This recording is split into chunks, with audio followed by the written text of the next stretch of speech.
میرے نبی پاک علیہ السلام کے غلام حضرت طارق بن عبداللہ رضی اللہ تعالیٰ عنہ فرماتے کلمہ پڑھنے سے پہلے ایک دفعہ ہمارا سارا قبیلہ تجارت کے لیے نکلا تھا، اور اس وقت منظر یہ ہوتا تھا کہ ہم اپنی عورتوں کو بھی ساتھ لے جاتے تھے۔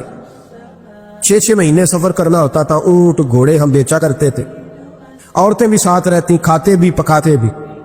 کہتے ایک سفر سے ہم واپس آ رہے تھے تو مدینے کے باہر صحرا میں ہم نے پڑاؤ کیا، اکیلے رسول پاک صلی اللہ علیہ وسلم، کہتے نبی پاک تنہا اکیلے، حضور نہ سیر کرتے کرتے کرتے کرتے ہمارے قافلے کے پاس سے گزرے، خیمے لگے تھے، پڑاؤ کیا، محبوب تشریف لے آئے۔ کہتے حضور سید عالم صلی اللہ تعالی وسلم تشریف لائے، کوئی قبیلے میں سے قافلے میں سے حضور کو جانتا نہیں تھا۔ ایک سرخ رنگ کا اونٹ تھا ہمارے سردار کا جو بکنے سے رہ گیا تھا، بڑا خوبصورت۔ کہتے نبی پاک کو پسند آ گیا۔ حضور پوچھنے لگے تم کون ہو؟ کہا جی مسافر ہے۔ کہاں سے آئے ہو؟ فلاں جگہ سے آئے ہیں۔ کس لیے آئے ہو؟ ہم تجارت کی غرض سے نکلے۔ اونٹ بیچو گے؟ بیچنا ہے۔ کتنے کا؟ سودا طے ہوا۔ اس نے کہا اتنے لینے، حضور نے کہا اتنے دینے، بات طے ہو گئی۔ کہتے ہیں لگام حضور نے پکڑی اور فرمانے لگے وہ سامنے میرا شہر ہے جس کا نام مدینہ، وہ میرا شہر ہے، میں ابھی مدینے جاتا ہوں، اپنے غلام کو بیچتا ہوں اور تمہیں آ کے نہ قیمت دے جاتا ہے۔ محبوب گھوڑے کی لگام تھا، اونٹ کی لگام تھا، میں نکیل تھا، میں اونٹ تھا سرخ رنگ کا۔ حضور لے کے جب نکلے نا، تھوڑا سا چند قدم آگے گئے تو ان میں سے ایک شخص بولا، کہنے لگا سردار آپ سیانے لوگ ہیں، سمجھدار ہے۔ اس شخص کا نام پوچھا آپ نے، قبیلہ پوچھا ہے، ایڈریس کا پتہ ہے کہاں رہتا ہے، اتنا قیمتی اونٹ دے دیا۔ وہ سردار بھی کہنے لگا، سارے کہنے لگے یار ان کی باتوں میں اتنی لذت تھی، ان کی گفتار و رفتار اتنی باوقار تھی، مزیدار تھی کہ ہوش ہی کوئی نہیں رہا۔ بھئی ہم پرانے تاجر ہیں، کبھی اس طرح کا سودا کیا ہی نہیں جس طرح کا آج ہو گیا۔ اوہو واقعی کچھ نہیں یاد رہا، کوئی سمجھ نہیں آئی۔ وہ ابھی نظر آ رہے، ایک آدمی دوڑ کے جاؤ، دوڑ کے، اور جا کر کے نا ان سے کہو، بڑی جائز بات ہے، وہ ناراض بھی نہیں ہوں گے، ان سے ایک شخص کہو کہ بھئی اونٹ دے جاؤ، پیسے لے آنا اور اپنا مال لے جانا، دوڑ کے جاؤ۔ ایک شخص دوڑنے لگا تو سردار کی بیوی خیمے کے اندر تھی، پردے کے پیچھے سے بولی، کہنے لگی خبردار کوئی پیچھے نہ جائے، اگر پیسے مل گئے تو ٹھیک ہے، نہ ملے تو میں دے دوں، کوئی پیچھے نہ، کوئی نہ جائے پیچھے۔ سردار کہنے لگا تو جانتی ہے؟ کہنے لگی نہیں۔ کا گارنٹی کیوں دے رہی ہے؟ تو کہنے لگی تم نے ان کا چہرہ نہیں دیکھا، تم تو سودے کر رہے تھے، میں پردے کے پیچھے سے دیکھ رہی تھی۔ پیر مہر علی شاہ صاحب کو کسی نے کہا تھا نبی پاک کا حلیہ بیان کرے، بتائے حضور کے کان مبارک کیسے تھے، آنکھیں کیسی تھی، ناک مبارک کیسی تھی، بینی مبارک کیسی تھی۔ تو پیر مہر علی شاہ صاحب کہنے لگے کوئی مثل نہیں ڈھولن دی، کہنے لگے مجھ سے نہیں بیان ہوتا حضور کا حلیہ، کوئی مثل نہیں ڈھولن دی، تو چپ کر مہر علی، ایتھے جا نہیں بولن دی، بس کر، تو بیان کر سکتا ہے اتنی طاقت۔ اعلیٰ حضرت نے کہا لم یاتی نذیر کا فی ناظر مثلے تو نشد، پید آ جانا۔ کہا حضور مثال تو تب آپ کی بنے گی نا، کوئی آپ کی طرح کا پیدا تو ہوگا، تب بھی مثال بنے گی، تو جب ہوا ہی نہیں تو مثال کیسے بنے گی؟ کہنے لگی کوئی نہ جائے، نہ پیسے آئے تو میں دے دوں گی۔ میں تو پردے کے پیچھے سے دیکھ رہی تھی، ان کے چہرے کا وقار دیکھا، ان کی آنکھوں کی روشنی دیکھی، ان کے لفظوں کا حسن دیکھا۔ تم 50 باتیں کرتے تھے، وہ ایک جواب دیتے، اور گنے چنے لفظ بولتے تھے، ان کی سادگی کا وقار دیکھا۔ جانے دو، نہ پیسے آئے تو میں دوں گی۔ کہتے حضور گئے، تھوڑی دیر کے بعد ایک کالے رنگ کا حبشی غلام آیا، پیسے بھی پکڑے اور اپنی چادر میں نا کھجورے باندھ کے تو پیچھے ڈالی ہوئی، اور دیہاتی لوگ پیچھے نہیں ڈال لیتے، کھجورے ڈال کے پیچھے۔ کہتے ہیں وہ آئے اور ان کی نہانے کا انداز بھی بڑا نرالا تھا۔ کہتے ہیں وہ جھومتے جھومتے اللہ کا ذکر کرتے، اللہ الصمد کرتے پہنچ گئے، اور آگے کہنے لگے تم سے میرے نبی نے اونٹ خریدا؟ تم سے؟ ہاں ہم سے خریدا ہے۔ کہنے لگے یہ تمہارے پیسے؟ اور پھر چادر کھول کے صحرا پہ بچھا دی، کہنے لگے یہ تمہارے پیسے، اور کھجورے کھاؤ، میرے نبی نے تحفہ بھیجا ہے، کھاؤ، حضور نے تحفہ بھیجا ہے۔ تو وہ سردار کی بیوی اوٹ ہٹا کے کہنے لگی، اور کالے رنگ کے حبشی غلام انہیں کھجوریں کھلا، اور مجھے اس عزت والی ماں کا نام بتا جس کے گھر میں ایسا لال پیدا ہوا، انہیں کھجوریں کھلا، اور مجھے اس عظمت والے باپ کا نام بتا جس کے گھر میں ایسا پھول کھلا ہے، وہ قبیلہ تو بتا تو صحیح، وہ کون تھے؟ 2 گھڑیاں رکے ہیں پر خوشبوئی پھیل گئی ہے، رنگ ہی بدل گیا تھا، اور کوئی مثل نہ ڈھولن دی۔ تو چپ کر مہر علی، ایتھے جا نہیں بولن دی، ایک روایت میری نظر سے گزری اور کیا ہی انداز ہے امام زرقانی نے لکھی. ایک صحابی ہیں حضرت ابو قرصافہ رضی اللہ تعالیٰ عنہ. حضرت ابو قرصافہ رضی اللہ تعالیٰ عنہ فرماتے ہیں میں چھوٹا تھا, میری اماں اور میری خالہ مجھے ساتھ لے گئی. میں نے کہا کہاں جانا ہے؟ کہنے لگے آؤ نبی پاک کا کلمہ پڑھنے جانا ہے.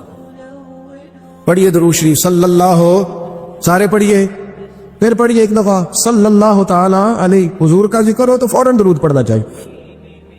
نبی کریم علیہ السلام کی بارگاہ میں نا میری خالہ اور میری اماں دونوں مجھے ساتھ لے گئی کلمہ پڑھنے.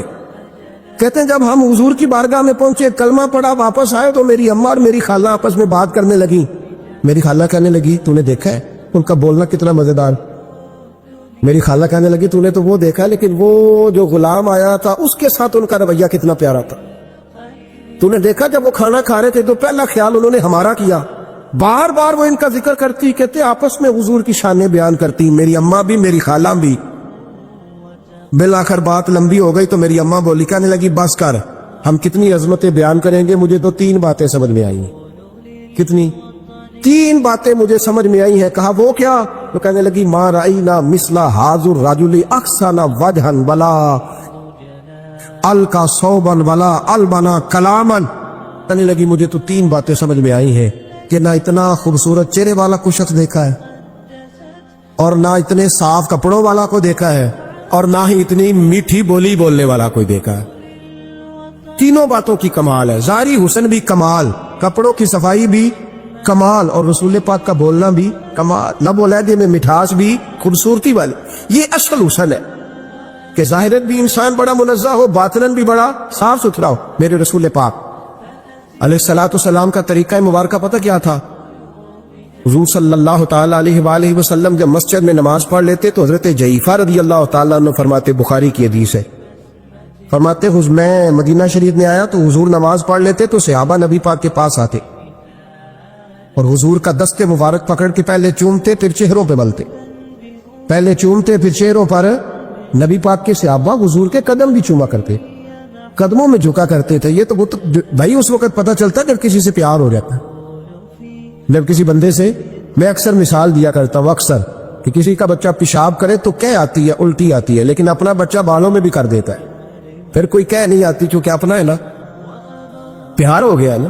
اب وہ کیفیت جب کسی سے محبت ہو جاتی ہے نا تو کچھ چیزیں صرف سمجھنے کی نہیں, کچھ چیزیں ایسی ہوتی ہیں جو محسوس کرنے والی ہوتی. اس نے کہا تھا عشق ایک ڈھونگ ہے.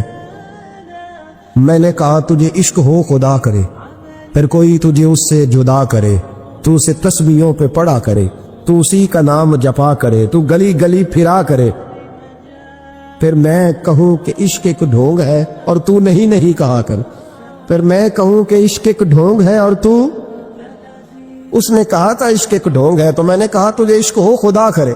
بھائی یاد رکھو جب انسان کو محبت ہوتی ہے تو پھر اس کے انداز بدل جاتے ہیں, اس کے طور طریقے تبدیل ہو جاتے ہیں. وہ میں اکثر ایک بات کہا کرتا ہوں, میں کہتا ہوں بچہ باہر سے برگر کھا کے آ جاتا ہے رات, اماں کہتی بیٹے روٹی کھا لو, کہنا دوسرا گوبھی پکائی میں نہیں کھانی, حالانکہ برگر ہے کھا آیا ہے, دور سے کھا آیا ہے, تو اماں اس کو کہتی ہے پھر میں سوئیاں نہ بنا دو تھوڑی سی اپنے بیٹے کو, فٹافٹ چاول نہ تجھے ابال دوں, ساتھ میں باریک دال بنا دیتی, کہتا نہیں میری مرضی کا پکاتی نہیں, میں نے نہیں کھا. ایسے اب ابا جو ہے نا, ابا وہ اماں کو سمجھا رہا, کہتا چھٹ پر بھوک لگے گی تھی آپ ہی کھا لے گا, سننا ایڈی ٹینشن ہے ایمی پہ تینوں ستاندہ ہے. اماں کیا کہتی ہے؟ کہتی نہیں مجھے نیند نہیں آ, کہ کھائے گا تو سکون آئے گا. اب اس کو آپ لاکھوں دلیلیں دیں کہ سیانا بیان ہے, بچہ نہیں ہے, 22 سال کا ہے, 24 سال کا, چھوڑ تو کیا کر رہی ہے. لیکن اماں کو کوئی سمجھا سکتا, کیوں نہیں سمجھا سکتا کہ اسے اپنے بیٹے سے پیار بڑھا. وہ کیا کرے, وہ مجبور ہے, اس کے دل کی کیفیت اس طرح کی ہے کہ کوئی دنیا کی طاقت اسے سمجھا سکتی, سوال ہی نہیں پیدا ہوتا کوئی اسے سمجھا سکے. یہ ممکن کیسے ہو, کیسے سکتا ہے؟ یہ محبت ہے. میرے رسول پاک علیہ السلام کے صحابی حضرت جعفہ فرماتے میں حضور کی بارگاہ میں آیا تو صحابہ کیا کرتے, نبی پاک کا دست مبارک پکڑتے, پہلے چومتے پھر چہرے پہ ملتے. بخاری ہے. فرماتے میں نے کہا یہ کیا کر رہے ہیں, پھر اچانک میرا بھی دل کیا ذرا کر کے تو دیکھو, کوئی چیزیں چکھنے پہ پتہ لگتا ہے کتنی مزیدار ہے. کہتے میں بھی قریب گیا, حضور کے دست مبارک میں نے ہاتھ ڈالا, فرماتے ہاتھ پکڑا ہی تھا کہ نبی پاک کا ہاتھ برف سے بھی زیادہ ٹھنڈا. فرماتے پھر میں نے پکڑ کے چہرے پہ ملا تو کستوری سے زیادہ خوشبو آ رہی تھی دست مبارک. فرماتے ہیں اب میرا چھوڑنے کو دل ہی نہیں کر رہا، اب میری طبیعت نہیں مان رہی تھی۔ میرے نبی کریم علیہ السلام اللہ کی دلیل ہے، ہر پاکیزگی، ہر حسن، ہر کیف اللہ نے اپنے رسول کو عطا فرمایا۔ دنیا کی جتنی غلاظتیں تھیں جب کوئی حضور کے قریب جاتا تھا تو ساری غلاظتیں دور ہو جاتی۔ کما ارسلنا فیکم رسولا منکم یتلو علیکم آیاتنا ویزکیکم، اللہ فرماتے ہیں میرے محبوب تم پر میری آیتیں پڑھیں گے اور تمہیں پاک فرما دے۔